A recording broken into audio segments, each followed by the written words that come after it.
चला। सरकार एक धर्म को इतना क्यों बढ़ावा दे रही है? मान के चलो कांवड़ इस तो संविधान परशुराम जी के टाइम से निकाली जा रही है। ये बीजेपी के राज में अभी शुरू हुई है, जो बेरोजगार युवाओं को कांवड़ में उलझाकर फूल बरसाए जाते हैं और तुम्हारे जैसे युवाओं पर लठ बरसाए जाते हैं जब तुम रोजगार की बात करते हो। अच्छा मान के चलिए अगर कोई प्रेयर है, जैसे मान के चलिए हमने स्कूल में पढ़ा ओम भूर्भुवस्वः तत्सवितुर्वरेण्यम, तो प्रेयर सिखाने की जनता को रोटी रोजी सिखाइए ना, विज्ञान सिखाइए, जनता को उनके समस्याओं से मुक्ति दिलाइए। प्रेयर तुम बना कर वो भिखारी बनाओगे, उनको बैठा दोगे मंदिरों के सामने कटोरा देके, युवाओं को तुम कांवड़ लाने भेज दोगे। वो बेवकूफ़ हैं जिन्होंने वहाँ पर जाकर ये हनुमान चालीसा या मूर्ति स्थापित करी है लोगों को बेवकूफ़ बनाने की, जबरदस्ती थोप रहे हैं। धर्मेंद्र प्रधान के ज़माने पे ये नीति लागू हुई थी। नंबर 1 के वो अनभिज्ञ आदमी है जिन्हें ये नहीं पता है कि ये कॉर्पोरेट सेक्टर को मुनाफा देने के लिए, भाषा के नाम पर लड़ाने के लिए, प्राइवेटाइजेशन को बढ़ावा देने के लिए नीति लागू करी है। सुनिए, ये धर्मेंद्र प्रधान की चिंता नहीं होनी चाहिए, ये चिंता होनी चाहिए जनता की। जनता अपने आप सीखे। धर्मेंद्र प्रधान जबरदस्ती क्यों करेगा कि हिंदी संस्कृत सीखिए? सरकार रामायण पढ़ा रही है, महाभारत पढ़ा रही है, विज्ञान ज्ञान नहीं पढ़ा रही है, भाषा के नाम पर विवाद खड़े कर रही है। हमारा ये कहना है कि भाषा अपने आप में मातृभाषा माँ के दूध से सीखी हुई, अगर वो नॉर्थ में है तो हिंदी होगी, अगर वो महाराष्ट्र में है तो मराठी होगी, और अगर वो तमिलनाडु में है तो तमिल होगी। उसी भाषा को अगर कोई देश का गृह मंत्री ये कह दे कि आने वाले समय में अंग्रेजी बोलने वालों को शर्म आएगी, तो ये उनकी बुद्धि की हीनता को दिखाता है और भाषा के विवाद को ये पुख्ता करता है। इस तरीके से आप एक चीज़ देख रहे हो कि भाषा को लेकर विवाद भारत देश में इतना बढ़ गया। क्या आपको अगर कर्नाटक में कन्नड़ नहीं आती होगी, अगर आपको महाराष्ट्र में मराठी नहीं आती होगी, अगर आपको तमिलनाडु में तमिल नहीं आती होगी, अगर आपको बहुत ऐसी भाषाएं जो अलग अलग जगह की क्षेत्रीय भाषा हैं, तो आपको हो सकता है कि मॉब लिंचिंग का शिकार होना पड़े। जिस तरीके से महाराष्ट्र में वीडियो आ रही हैं, बेंगलोर से वीडियो आ रही हैं, कर्नाटक से वीडियो आ रही हैं, हैदराबाद और तमिलनाडु से वीडियो आ रही हैं कि हिंदी भाषा का पूर्ण रूप से बहिष्कार करा जा रहा है। तमिलनाडु में तो आपने एक चीज़ और देखी होगी, डीएमके की जो पार्टी है, उन्होंने डॉलर का साइन मिटाने की कोशिश करी कि वो जो हिंदी भाषा को लेकर हम बिल्कुल भी एक्टिव नहीं है, और जो न्यू एजुकेशन पॉलिसी है वो थोपी जा रही है। पहले तो मैं अपने दर्शकों को एक चीज़ बताना चाहूँगा कि जो भाषा का विवाद हो रहा है वो चरम सीमा पर इसलिए आ गया कि एक न्यू एजुकेशन पॉलिसी जो 2020 में कही गई थी कि लागू होगी, उसको धीरे धीरे करके इम्प्लीमेंट करा जा रहा है। हमारे साथ एक स्कूल की प्रिंसिपल, आप स्कूल की प्रिंसिपल कॉलेज के एक स्कूल के हाँ एक स्कूल के एक्स प्रिंसिपल हैं। आप क्या करते हैं सर? मैं सरकारी हूँ। अच्छा। तो अभी हम इस न्यू एजुकेशन पॉलिसी के बारे में बात करेंगे, भाषा को लेकर बात करेंगे कि आखिर में क्या चीज़ सही है, क्या चीज़ गलत। क्या लग रहा है कि जिस तरीके से अभी जो भाषा को लेकर विवाद हो रहा है, क्या विचार पनप रहे हैं आपके? देखिए, भाषा को लेकर विवाद एक तरह से अगर हम महाराष्ट्र की बात करें तो ये राजनीतिकीकरण हो रहा है अपनी जो उनकी सत्ता है, सत्ता को पुख्ता करने के लिए। ठीक है। और जो नई शिक्षा नीति में भाषा का विवाद छेड़ने का एक प्रावधान कर दिया गया है, उसके चलते 3 त्रिभाषीय फार्मूला जबरदस्ती अगर थोपा जा रहा है तो वो तमिलनाडु, कन्नड़ा या दूसरे जो 5 राज्य हमारे साउथ इंडिया के हैं वो उसका विरोध करते हैं, क्योंकि जोर जबरदस्ती से किसी भी भाषा को सिखाया नहीं जा सकता। आप सोचिए, जो पुरानी भाषाएं हैं, जो 4 सिस्टर लैंग्वेजेस हैं, लैटिन है, लैटिन, फारसी और आपकी संस्कृत और चौथी भाषा फ्रेंच, ये 4 सिस्टर लैंग्वेजेस हैं। इन्हीं से और बहुत सारी लैंग्वेजेस निकली हैं। अगर आज कोई जोर ज़बरदस्ती करके कहे, जैसे ये कह रहे हैं कि संस्कृत सबको सिखाएंगे, हिंदी सबको सिखाएंगे, अगर कोई जोर ज़बरदस्ती करके ये कहे कि हमें लैटिन सिखानी है या हमें फ्रेंच सिखानी है या हमें दूसरी कोई भाषा सिखानी है या हमें फ़ारसी ज़बरदस्ती थोपनी है, तो लोग उसका नेचुरली उन क्षेत्रों में भी विरोध करेंगे। हमारा ये कहना है कि भाषा अपने आप में मातृभाषा माँ के दूध से सीखी हुई, अगर वो नॉर्थ में है तो हिंदी होगी, अगर वो महाराष्ट्र में है तो मराठी होगी, और अगर वो तमिलनाडु में है तो तमिल होगी।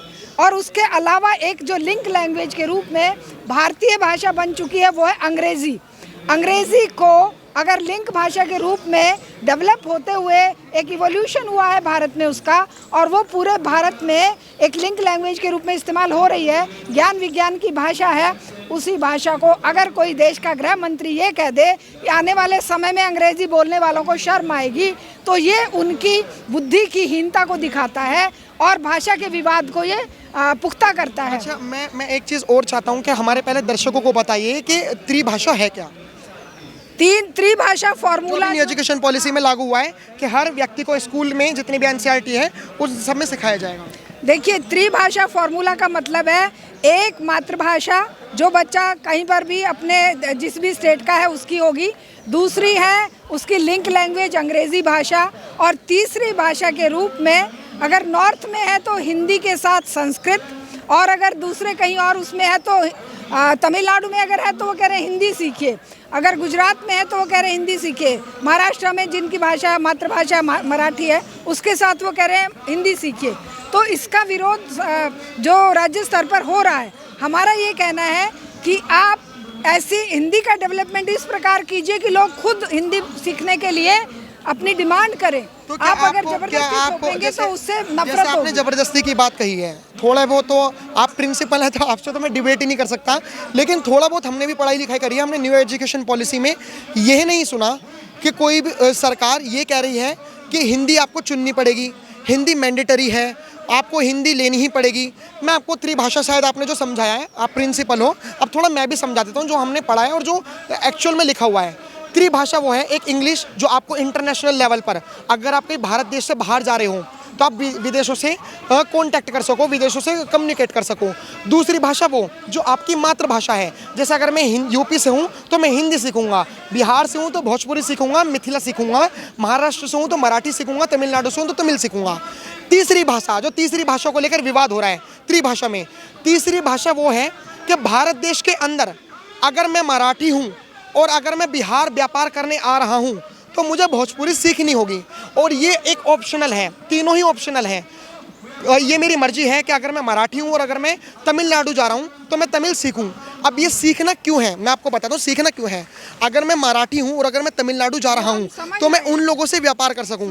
तो ये तो धर्मेंद्र प्रधान जो एजुकेशन मिनिस्टर जो कर रहा है वो बढ़िया कर रहे हैं। सुनिए, ये धर्मेंद्र प्रधान की चिंता नहीं होनी चाहिए, ये चिंता होनी चाहिए जनता की। जनता अपने आप सीखे। धर्मेंद्र प्रधान जबरदस्ती क्यों करेगा कि हिंदी संस्कृत सीखिए? वो उन्होंने कहा नहीं है कि हिंदी संस्कृत सीखे, उन्होंने कहा है कि आप सुनिए, जब एक गृह मंत्री खड़ा होकर ये कह रहा है सार्वजनिक मंच से, अंग्रेजी बोलने वालों को शर्म आएगी, क्या मतलब है इस बात का? इसका मतलब ये हुआ कि संस्कृत और हिंदी बोलने का जमाना आ रहा है, अंग्रेजी बोलने वालों को शर्म आएगी। उन्होंने ये तो नहीं कहा कि भाई हिंदी बोलने वालों को या गुजराती बोलने वाले, मराठी बोलने वालों को शर्म आएगी। इसका मतलब ये है कि वो जबरदस्ती हिंदी को थोपना चाहते हैं। इनडायरेक्ट वे में वो कहना चाह रहे हैं कि आप अंग्रेजी छोड़िए और हिंदी सीखिए, वरना आने वाले समय में आपको शर्मिंदा होना पड़ेगा। इंग्लिश में कम्युनिकेट कर लेते हैं? बिल्कुल। आप मराठी में कम्युनिकेट कर लेते हैं? बिल्कुल कर लेते हैं मराठी, क्योंकि हम वहाँ पर 10 साल रहे हैं। हम समझते थे, क्योंकि मराठी, गुजराती, उड़िया, बंगाली ये थोड़ी बहुत हिंदी के साथ मिलती जुलती है और लोग सीख रहे हैं। लेकिन जैसे आपने कहा कि आप 10 साल रहे महाराष्ट्र में, इसलिए आपने मराठी सीख ली। सरकार ये कह रही है कि आपने सीख ली क्योंकि आप एजुकेटेड थे। जैसे आप क्या काम करते हैं? मैं बिल्डिंग का काम करता हूँ। मजदूर ही हैं आप भी मजदूर हैं? मजदूर हैं। आप मैम प्रिंसिपल हैं, आप पढ़े लिखे हैं, मैं पढ़ा लिखा हूँ, हमारे को चाहत है कि हम सीखें। ये लोगों को सिखाने वाला कौन है? इन लोगों को कोई नहीं है। सरकार यही कह रही है कि हम सिखाएंगे। आप सुनिए, मेरी बात सुनिए, सरकार की चाहत केवल हिंदी के लिए क्यों है? सरकार ने कहा के लिए क्यों नहीं है? तमिल की कोई व्यवस्था दिल्ली के स्कूलों में करी सरकार ने?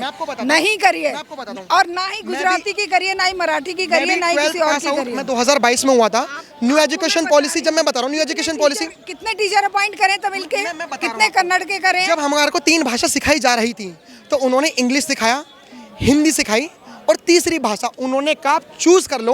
अगर आप कोई भी स्टेट में जाओगे, जैसे मान के चलो मैं बंगाल में जाऊंगा तो आप बंगाली सीख लो, महाराष्ट्र में जाऊंगा मराठी सीख लो, तमिलनाडु में जाऊंगा तमिल सीख लो। कितने स्कूलों में तमिल, मराठी और गुजराती टीचर हैं?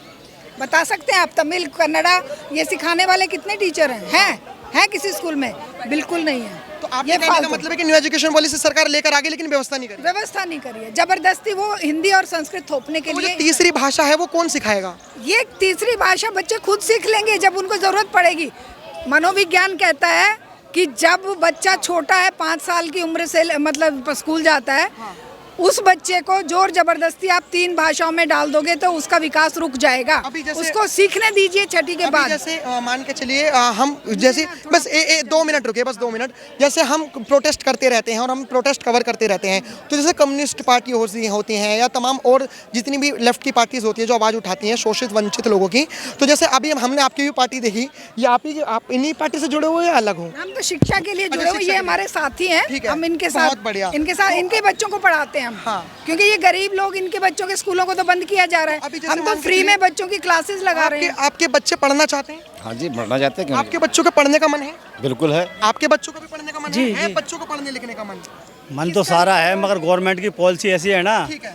गवर्नमेंट की जो पॉलिसी है कि प्राइवेट को बढ़ावा दिया जा रहा है और सरकारी स्कूलों को ध्वस्त किया जा अभी रहा जैसे हमने माइक पे हमने जाना कि इन सबके बच्चों का मन है पढ़ने का, लेकिन गवर्नमेंट पढ़ा नहीं पा रही और कोई सिखाने वाला ऊपर से है नहीं। अब जो धर्मेंद्र प्रधान है, हमने यही बात करी, उन्होंने कहा जिस तरीके से इन गरीबों के बच्चे हैं पढ़ना चाहते हैं, मन है, लेकिन सरकार पढ़ा नहीं रही। ऐसे ही सरकार ये कह रही है कि अगर आप किसी अदर स्टेट में जाएंगे, सुनिए, अगर किसी अदर स्टेट में जा रहे हैं, सरकार रामायण पढ़ा रही है, महाभारत पढ़ा रही है, विज्ञान ज्ञान नहीं पढ़ा रही है, भाषा के नाम पर विवाद खड़े कर रही है, जिससे कि लोग मेरे पूरा सेंटेंस सुन लीजिए, मेरे एक चीज सुन लीजिए। प्रधान को हम अच्छी तरह समझ रहे हैं। हम बता रहे हैं, सरकार ये कह रही है कि जो बच्चे चाहते हैं सीखना, जो बच्चे चाहते हैं गरीबों के बच्चे सीखना, हम ऊपर से तो ये कर रहे हैं। नहीं, जबरदस्ती थोप रहे हैं। धर्मेंद्र प्रधान के जमाने पे एनईपी लागू हुई थी। नंबर 1 के वो अनभिज्ञ आदमी है जिन्हें ये नहीं पता है कि ये कॉर्पोरेट सेक्टर को मुनाफा देने के लिए, भाषा के नाम पर लड़ाने के लिए, प्राइवेटाइजेशन को बढ़ावा देने के लिए नीति लागू करी है। स्कूलों को बंद कर दिया, उस पर क्यों नहीं धर्मेंद्र प्रधान बोल रहा? आपका नाम क्या? लाखों स्कूल बंद कर दिए। आपका नाम भाषा को लेके प्रधान, आपका नाम क्या था? मैं नाम क्यों पढ़ाने के लिए जा रहा है वो भाषा? आपका नाम क्या था? बच्चों को क्यों नहीं पहले दिन से स्कूलों में भेजने की बात कर आपका रहा है? नाम क्या था? मैं शारदा दीक्षित हूँ। आपका नाम? दीपक। आपका नाम? मेरा नाम प्रेम पलारी है। आपका नाम? प्रमोद कुमार। आप हनुमान चालीसा पढ़ते हैं? कभी मन करा तो। पूजा वगैरह करते हैं? नहीं करता, बिल्कुल पूजा नहीं नहीं। करते? आप नहीं जी, बिल्कुल पूजा नहीं करते? नहीं जी।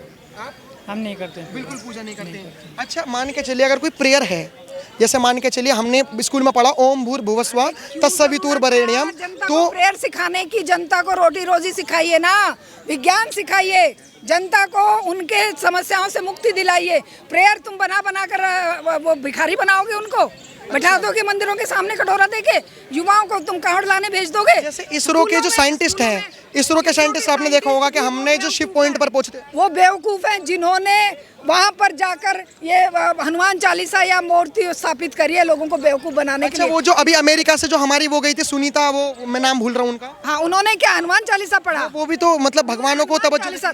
अरे भगवान अपनी व्यक्तिगत राय है भैया, वो सार्वजनिक रूप से दिखाने की चीज नहीं है। जो सार्वजनिक रूप से दिखा रहा है वो जनता को बेवकूफ बना तो रहा है। इसरो के साइंटिस्ट मतलब हाँ, जो इस तरह की बात करते हैं, इस तरीके की, अगर वो जनता को बेवकूफ बनाने के लिए हनुमान चालीसा, इसरो के साइंटिस्ट बेवकूफ हैं। बिल्कुल जी, ऐसे ही। इस तरह की बात करने वाले साइंटिस्ट बेवकूफ हैं, जनता को बेवकूफ बनाने वाले काम करने वाले लोग बेवकूफ ये हैं। बाकी चीज- धर्म जो है व्यक्तिगत रूप से आप कमरे में करिए ना, इसरो में क्यों उसका तमाशा बना रहे हैं? क्यों आप जो यान भेज रहे हैं उसमें क्यों भगवान को बिठा रहे हैं? भगवान को अपने मंदिर में घर में बिठाइए। भगवान तुम्हारे अपने लिए है भाई। कॉन्स्टिट्यूशन को मानते बनाने हो? हैं? कॉन्स्टिट्यूशन को मानते हो? हम मानते हैं जनता की जन समस्याओं की मुक्ति के लिए जो रास्ता है, जैसे आर्टिकल 25 है, आर्टिकल 25 कहता है कि प्रैक्टिस करने का राइट्स है। जब भी मान के चलो कोई हिंदू है या कोई मुस्लिम है या कोई भी धर्म का व्यक्ति है, तो अगर वो कहीं पे भी जाएगा, के लिए अभी इन्होंने बंद कर दिया हाईवे।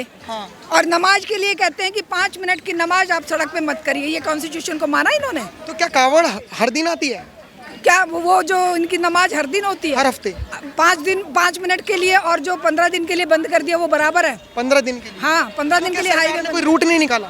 सरकार क्यों? सरकार ने मान के चलिए अगर कोई सड़क बंद कर दी तो कोई रूट नहीं निकाला। सरकार एक धर्म को इतना क्यों बढ़ावा दे रही है? अच्छा, मान के चलो कावड़ तो परशुराम जी के टाइम से निकाली जा रही है। ये बीजेपी के राज में अभी शुरू हुई है, जो बेरोजगार युवाओं को कांवड़ में उलझाकर फूल बरसाए जाते हैं और तुम्हारे जैसे युवाओं पर लठ बरसाए जाते हैं जब तुम रोजगार की बात करते हो। स्कूलों को बंद करने के विरोध में जब खड़े मैं जर्नलिस्ट हूँ और मैंने पढ़ाई कर रखी है और मैं रोजगार अपना अच्छा कमा रहा हूँ। हमारे को हमारे बाप दादा गरीब हैं, हम भी इन्हीं गरीबों में से आते हैं। आपको ऐसा नहीं लग रहा कि आप मुंह से वो बात निकलवाना चाहते हैं जो मोदी के हित की वाली बात हो नहीं, बिल्कुल या नहीं। पूंजीपतियों के हित की बात हो। बिल्कुल नहीं। नहीं, मुझे तो यही लग रहा है कि अच्छा, आप जो भी बात बताइए। निकाल रहे हो। अच्छा, अब एक बात कि केवल बताइए। नहीं उसी- नहीं, हम बात इस पे कर रहे हैं कि जैसे शिक्षा की बात नहीं कर रहे मैंने हैं। गरीबों की बात कही। न्यू एजुकेशन पॉलिसी क्या है? जो भी न्यू सवाल एजुकेशन कर रहे हो, पॉलिसी लेकिन क्या आप है? वो सवाल निकाल जैसे चाहते हो मान के जो हमारे मुंह से चलिए केवल- न्यू एजुकेशन पॉलिसी क्या है, आप बताइए। नहीं, न्यू एजुकेशन पॉलिसी के बारे में मुझे नहीं पता, लेकिन आपको आपने- नहीं पता? अच्छा, हाँ। न्यू एजुकेशन पॉलिसी सर क्या है? नहीं अभी हमें भी इसकी पूरी जानकारी पूरी नहीं। जानकारी नहीं है। अच्छा, एक चीज़ और है कि हमारे इसरो के साइंटिस्ट बेवकूफ़ हैं जो चांद पर पहुंच गए। इसरो की स्थापना कहने को तो कांग्रेस ने करी, जब क्रेडिट लेने की बारी आती है कि इसरो की स्थापना किसने करी, लेकिन हम कामयाब किसी बीजेपी की सरकार में नहीं, हम अपने साइंटिस्ट की वजह से कामयाब हुए।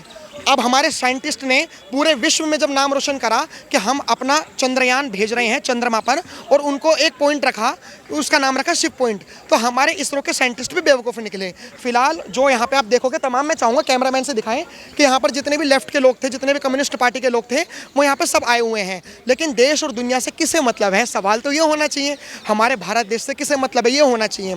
हमने ये जो एक्स प्रिंसिपल थी, हमने इनसे बात करी, हमने इनसे पूछा न्यू एजुकेशन पॉलिसी क्या है। इन्हें त्रिभाषा का भी ज्ञान नहीं है कि त्रिभाषा क्या होती है, न्यू एजुकेशन पॉलिसी का भी ज्ञान नहीं है।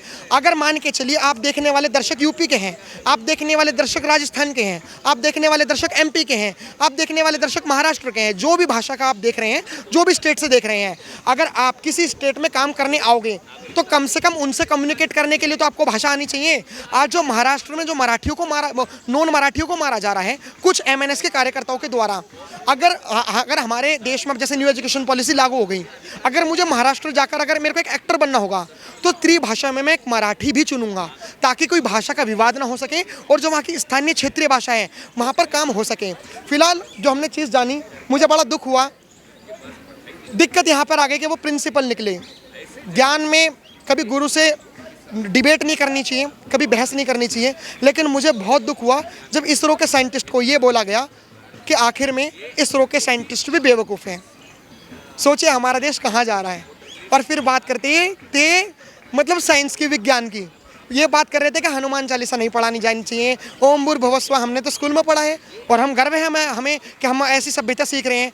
लेकिन जब बात आई कि विज्ञान ना पढ़ाकर ये हनुमान चालीसा पढ़ाई जा रही है, और जब हमने विज्ञान के बारे में बात करी कि विज्ञान को जो आगे बढ़ा रहे हैं इसरो लोग, इसरो के साइंटिस्ट, तो उन्हें भी बेवकूफ़ करार दे दिया गया। फिलहाल आप क्या राय रखते हैं, हमें कमेंट बॉक्स में जरूर बताएं। देखते रहे हमारा चैनल। धन्यवाद। जय हिंद।